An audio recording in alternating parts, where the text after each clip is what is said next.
10 বন্ধু মিলে খেয়ে নিছে, আপনি বিলটা দেওয়ার জন্য আগায় গেছেন, চিন্তা করছেন এটা আমার সুযোগ, টাকা সব সময় থাকবে, কিন্তু 10 জনের চায়ের বিল তো আমি অন্য দিন হয়তো দিতে পারবো না। আপনি মনে করছেন আপনার পকেট কমে যাচ্ছে, কিন্তু আল্লাহ বলছেন তোমার জান্নাতের দিকে রাস্তা আগায়া যাচ্ছে। আগে গ্রামে গঞ্জে বাড়িতে রান্না হলে, ভালো কিছু হলে পাশের বাড়িতে দেওয়ার অভ্যাস ছিল, এখন এই কালচার পর্যন্ত বন্ধ হয়ে যাচ্ছে। নিজেরা শুধুমাত্র নিজেই খাবো না, আগে একটু পায়েস হলে, আগে একটু ফিন্নি হলে, ভালো কিছু রান্না হলে।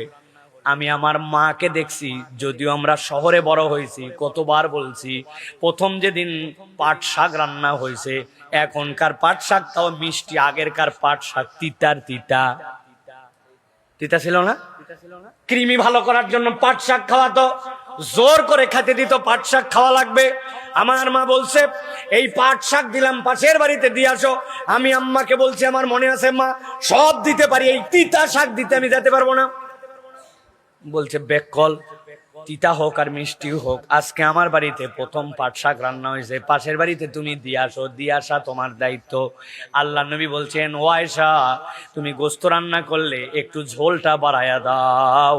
তুমি যদি একটা নলাও হয়, যেই নলার মধ্যে আর কোনো গোস্ত নাই, হাড্ডি হাড্ডি, তারপরেও প্রতিবেশীকে দেওয়ার চেষ্টা করো।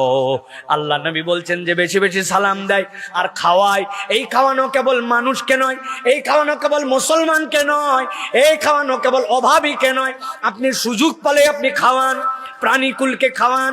আপনি যখন সুযোগ পাইছেন, আপনার সাধ্যের সামর্থ্যের যতটুকু কুলায় ততটুকুই আপনি খাওয়ান।